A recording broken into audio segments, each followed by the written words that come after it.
Assalamualaikum warahmatullahi wabarakatuh. Perkenalkan, saya Berdianto dengan episode 2 Nah, di sini saya akan mempresentasikan model kurikulum Merdeka dengan mata pelajaran kimia, yaitu anak kimia dalam kehidupan sehari-hari. Yang pertama yaitu pada bantuan yang terdapat informasi umum, di mana memuat nama SMA, mata pelajaran yang diajar, penyusun, fase, alokasi waktu, dan lain-lain. Kemudian untuk kompetensi awal ini materi yang harus dicapai oleh peserta didik sebelum peserta didik mempelajari materi elektrokimia. Kemudian untuk profil pelajar Pancasila dapat dilihat. Kemudian untuk sarana dan prasarana juga. Kemudian untuk target peserta didik bisa dilihat peserta didik reguler atau tipikal di mana umum tidak ada kesulitan dalam mencerna dan memahami materi ajar. Kemudian ada peserta didik khusus dan belajar yang memiliki gaya belajar terbatas hanya satu gaya dan lain-lain. Kemudian untuk pendekatan model pelajaran yang saya pakai yaitu pendekatan dengan menggunakan scientific approach yaitu 5M, mengamati, menanya, mengumpulkan informasi atau mencoba mengasosiasi dan mengkomunikasikan. Kemudian untuk model pembelajaran di sini saya memakai PJBL, Belajar Based Learning.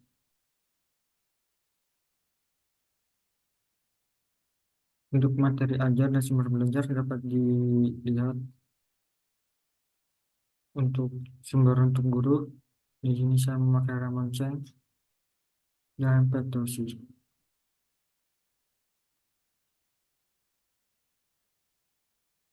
Kemudian untuk pengetahuan pembelajaran, di mana untuk peserta didik itu individu atau kelompok, dan untuk metode pembelajaran, diskusi, ceramah, penugasan, praktikum, presentasi, dan tanya jawab. Kemudian untuk kompetensi inti, yang pertama itu ada capaian pembelajaran, di mana materi ini itu kan pada akhir fase A bisa dibaca. Di sini juga ada capaian per elemen, pemahaman kimianya.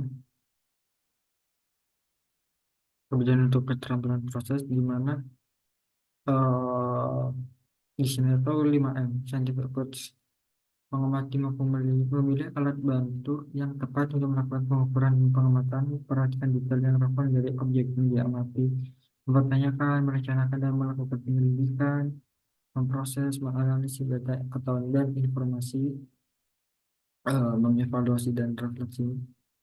Kemudian yang keenam, mengkomunikasikan hasil.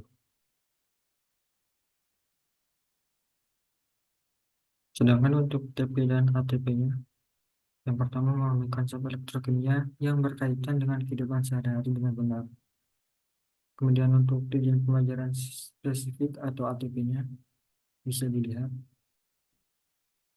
Kemudian untuk TP yang kedua yaitu menerapkan konsep elektrokimia dalam kehidupan sehari-hari. Untuk ATP-nya bisa dilihat. Kemudian untuk nomor tiga yaitu menjelaskan fenomena yang terjadi pada saat penyebaran logam berdasarkan percobaan atau teori yang diperoleh atau dilakukan, di mana tujuan pembelajaran spesifiknya yaitu siswa dapat menganalisis konsep elektrokimia pada media praktikum penyebaran logam dengan tepat. Kemudian untuk pemahaman bermakna,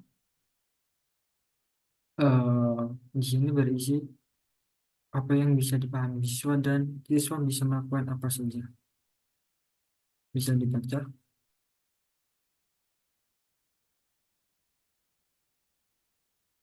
Kemudian untuk pertanyaan pemantik, di mana di sini ada tiga pertanyaan pemantik pada saat mengawali pembelajaran. Jadi yang pertama, tahukah kamu bagaimana fungsi dan cara kerja aki pada motor atau mobil? Yang kedua yaitu bagaimana baterai di ponsel Anda bekerja? Apakah ada proses elektrokimia yang terjadi di dalamnya? Dan jelaskan. Dan yang terakhir, bagaimana penyepuh logam terjadi? Jelaskan peran elektrokimia dalam proses ini.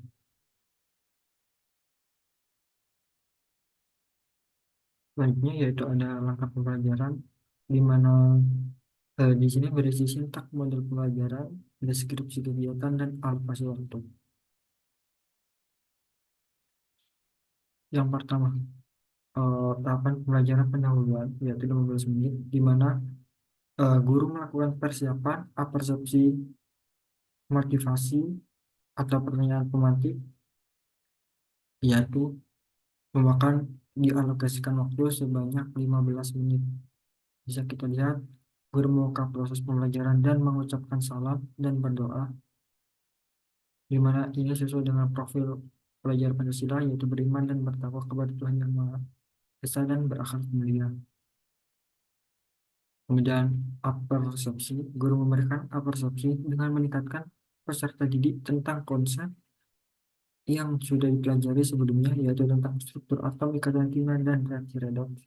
Kemudian mengarahkan peserta didik pada materi yang akan dipelajari. Di mana ini tuh mengacu pada keterampilan 5C, yaitu keterampilan abad 21 yang 4C komunikasi.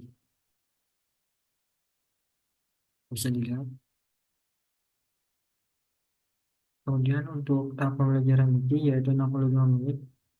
Yang sintak pembelajaran yang pertama yaitu orientasi peserta didik pada masalah, di mana peserta didik diarahkan pada masalah dengan mengamati masalah yang ada pada gambar dan video mengenai elektrokimia dalam kehidupan sehari-hari. Alokasi waktu 10 menit. Selanjutnya yaitu mengorganisasikan peserta didik untuk belajar. Bisa dilihat di mana nanti akan diberikan bahan ajar dan LKPD yang harus dikaji tentang konsep elektrokimia serta mengkaji tentang bagaimana proses penyemprotan logam. Di sini ada link LKPD-nya, di mana di sini juga sesuai dengan profil pelajar Pancasila yaitu gotong royong. Kemudian membimbing penyelidikan individu maupun kelompok, yaitu mengumpulkan data atau experimenting, yaitu peserta didik mengumpulkan informasi dan mencari referensi untuk mencari solusi atas masalah yang diberikan dalam LKPD untuk mengembangkan sikap kreatif. Untuk alokasi waktunya yaitu 10 menit, di mana setelah kegiatan inti mengorganisasikan yaitu 20 menit, peserta didik langsung bereksperimenting 10 menit. Guru berkeliling ke setiap kelompok untuk membimbing penyelidikan dan melakukan penilaian.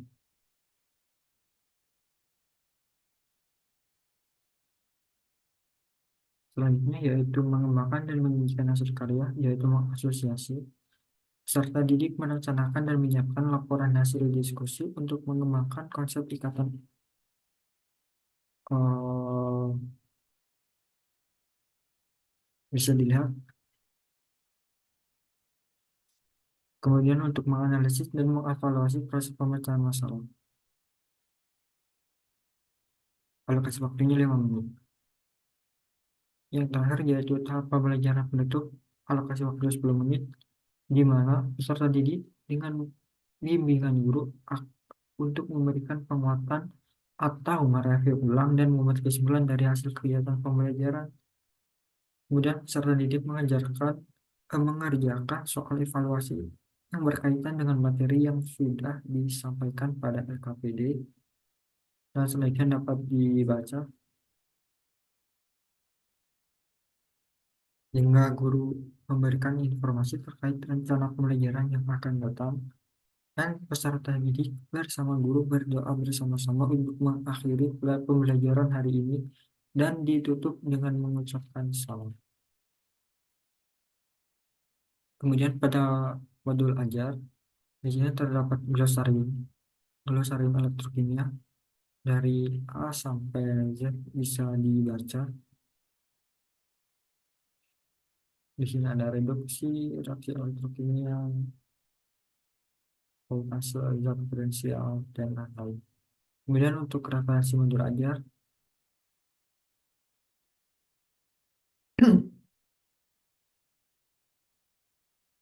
selanjutnya pada modul ajar juga terdapat refleksi bagi guru dan siswa, di mana pada guru yaitu apakah proses pembelajaran yang dilaksanakan sudah sesuai dengan yang diharapkan. Dan yang kedua, apakah dalam pembelajaran pemberian materi yang disampaikan itu dengan model atau metode yang telah dilakukan, serta penjelasan teknis atau instruksi yang disampaikan untuk pembelajaran dapat dipahami oleh peserta didik. Kemudian untuk refleksi siswa sendiri, jadi yang pertama, apakah LKPD, media pembelajaran, itu mempermudah kamu dalam pembelajaran. Yang kedua yaitu materi-materi yang disampaikan, didiskusikan, dan dipresentasikan dalam pembelajaran, apakah dapat dipahami. Bisa dibaca selanjutnya. Kemudian untuk asesmen sendiri, di sini ada jenis penilaian yaitu tiga: asesmen diagnostik, asesmen formatif, dan asesmen sumatif. Di mana asesmen diagnostik ini sebelum pembelajaran, di mana teknik penilaiannya yaitu survei atau observasi. Asesmen ini bentuk penilaiannya yaitu lembar survei atau observasi peserta didik seperti pretest. Kemudian untuk asesmen formatif yaitu ada afektif, observasi atau pengamatan, dan keterampilan tes untuk kerja. Di mana untuk observasi pengamatan yaitu lembar pengamatan aktivitas peserta didik dalam pembelajaran. Sedangkan untuk keterampilan, lembar pengamatan aktivitas peserta didik dalam praktikum dan mengerjakan LKPD. Kemudian untuk asesmen sumatif yaitu pada akhir pembelajaran yaitu tes tertulis. Kembali bentuk penilaian yaitu uraian. Selanjutnya ada pengayaan dari remedial yang disajikan pada modul, di mana remedial akan dilaksanakan apabila pencapaian hasil belajar peserta didik belum mencapai KKTP. Kemudian untuk pengayaan dilaksanakan apabila pencapaian hasil belajar peserta didik sudah mencapai dan melebihi KKTP, tetapi peserta didik belum puas dengan hasil belajar yang dicapai dan atau peserta didik dengan gaya nalar yang tinggi. Saya ulangi, peserta didik dengan daya nalar yang tinggi diberikan lembar kerja mandiri untuk tugas yang terstruktur. Kemudian di sini ada lampiran rubrik penilaian, ada skor 1 sampai skor 4, bisa dibaca.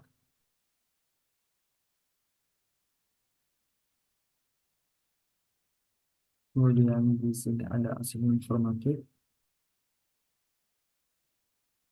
ada skor 1 sampai 43. Selanjutnya di modul juga terdapat dilampirkan LKPD, yaitu mengenai praktikum dalam sehari. Di sini saya memakai praktikum penyepuhan logam. Di sini ada identitas. Kemudian yang pertama yaitu mengorientasi siswa pada masalah.